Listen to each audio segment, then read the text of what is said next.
김민하 기자 어서 오세요. 안녕하세요. 첫 번째 항목은요. 흔들리는 사회적 합의입니다. 왜 어떤 면에서요? 오늘 두 가지 소식이 있는데요. 최저임금위원회 공익위원 8명이 일괄 사표를 제출했다 이런 내용이 있고요. 그다음에 문성영 경사노위 위원장이 본위원회에 불참하고 있는 청년 여성 비정규직 대표위원들 3명하고 면담을 했지만 성과가 없었다 이런 얘기들이 있어서요. 좀 정리를 해보겠습니다. 최저임금위원회 문제부터 정리해 주세요. 이 언론 보도를 보면 최저임금이 이 공익위원 9명 중에 위원장을 포함한 8명이 일괄 사표를 제출했다 이런 게 나와서 화제였는데요. 이 사람들 임기는 이제 2년 이상 남아있는 상태고 남은 한 명이 이제 고용노동부 소속의 당연직 상임위원이다라고 합니다. 다만 이제 고용노동부가 사표를 바로 수리하는 건 아니어서 새로운 공익위원이 임명될 때까지는 이 직은 유지가 된다 이렇게 얘기를 하고 있습니다. 근데 사표를 왜 냈대요? 우선 표면적으로는 최저임금 결정구조 개편이 이루어지기 때문에 냈다 이렇게 얘기를 하고 있습니다. 국회가 이제 그 최저임금위원회를 구간 설정위하고 결정위로 이렇게 둘로 나누는 이렇게 결정체계 이원화를 하는 안을 지금 논의하고 있지 않습니까? 근데 이 개편안을 보면 공익위원을 지금처럼 정부가 다 추천하는 게 아니라 뭐 국회 4명, 정부 3명 뭐 이런 식으로 추천권을 나누도록 하는 내용도 포함이 돼 있다는 거거든요. 그래서 이제 사표를 낸 거 아니냐 이런 건데 또 한편에서는 이것만으로 설명하기 좀 어렵지 않느냐 이런 얘기도 나오고 있습니다. 그건 또 왜요? 이런 이유라면은 이제 그 전반적인 체계가 바뀌는 거니까 사용자위원이나 근로자위원들하고 같이 협의를 통해서 앞으로의 좀 거취를 결정하는 게 일반적이지 않겠느냐라는 얘기인 건데요. 그것도 그러네요. 그렇죠. 그래서 지난해 최저임금 10.9% 인상할 때 이걸 이제 공익위원들이 주도했다 이런 비판들을 의식을 해서 거취를 결정한 거 아니냐 이런 해석이 나오고 있습니다. 아하. 실제로 지난 1월 달에 1차 전원회의에서 사용자위원들이 지난해 이 결정을 거론을 하면서 류장수 위원장의 사퇴를 또 강력하게 요구한 바도 있어서 이런 얘기 나오는 것이죠. 그런 해석에 따르면 올해는 최저임금을 크게 인상하지 않는다는 신호로도 볼 수 있는 겁니까?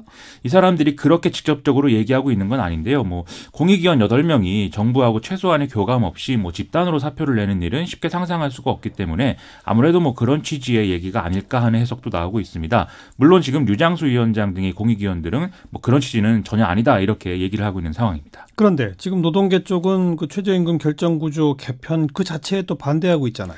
그렇습니다. 민주노총의 경우에는 최저임금 결정구조 개편 자체가 최저임금 인상의 속도 조절을 위한 것이라면서 반대하고 있는 이런 상황이고요. 한국노총은 노사단체의 각 의견을 듣지 않고 정부가 최저임금 제도 개편을 일방적으로 추진하고 있다. 이 점에서 반대를 하고 있습니다. 그러면서 최저임금 산입 범위가 확대됨에 따라서 이제 새로 최저임금에 포함된 그런 임금을 다 이제 통상임금으로 간주하게 하는 법 개정이 선행이 돼야 이 최저임금 제도 개편도 뭐 할 수 있는 거다. 이런 주장을 지금 하고 있는 상황입니다. 네. 그리고 또 하나가 경사노위죠. 그건 뭐예요? 어제 문성현 위원장이 이 본위원회에 불참하고 있는 계층별 위원들하고 간담회를 해서 이제 설득을 하려고 했는데요.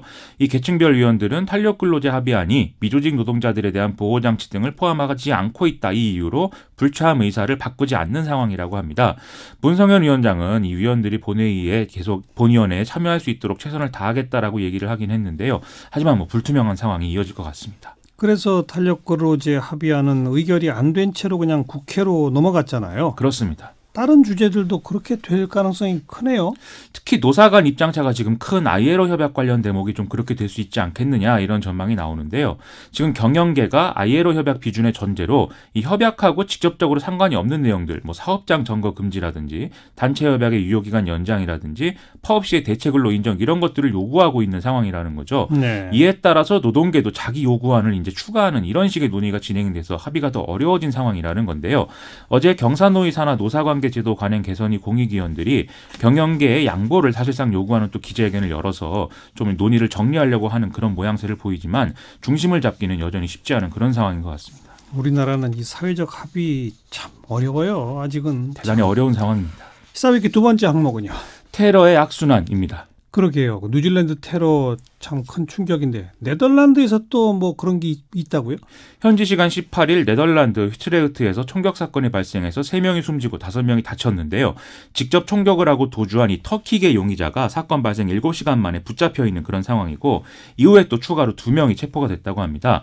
지금 네덜란드 당국은 범행 동기가 테러인지 아니면 다른 뭐가 있는 것인지 확실치 않다 이런 입장을 지금 얘기를 하고 있습니다. 다른 동기라는 게 뭐죠? 터키 관영 언론의 보도를 보면은요, 이 용의자의 친척의 발언에 발언을 인용해서 총격의 동기는 가족 내 분쟁이다 이렇게 보도를 하고 있는 거거든요. 이 총격은 트램 안에서 일어났는데 이 트램 안에 불화의 대상이 됐던 뭐 이 용의자의 친척이 있었고 용의자가 이 사람을 겨냥해서 총을 쏘면서 시작이 된 사건이다라는 얘기입니다.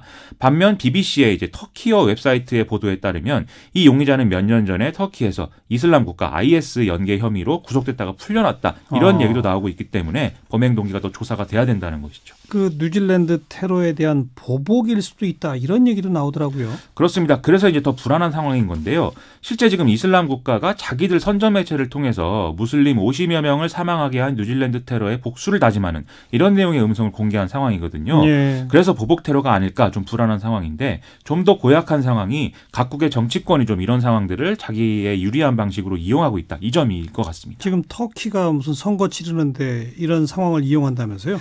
터키가 지방선거를 치르고 있는데요. 에르도안 터키 대통령이 지난 주말에 이 뉴질랜드 테러 관련 영상을 유세장에서 막 틀면서 서방의 이슬람 혐오가 만연하고 있다. 이렇게 목소리를 높였다는 겁니다. 또 이 테러범이 공개한 자기의 어떤 범행을 정당화시켜주는 이런 선언문에 보면은 콘스탄티노플 얘기가 나오는데 이 터키의 에르도안 대통령은 서방이 이스탄불을 콘스탄티노플로 만들 수 없게 하겠다는 취지의 지금 주장도 하고 있는 상황이거든요. 그러면서 유럽이 뉴질랜드 테러에 침묵하고 있다. 이런 얘기까지 한 상황인데 결국 뉴질랜드 정부가 테러를 선거에 이용하지 말아달라는 공개적인 입장을 내는데 이르기까지 했습니다. 그래야죠.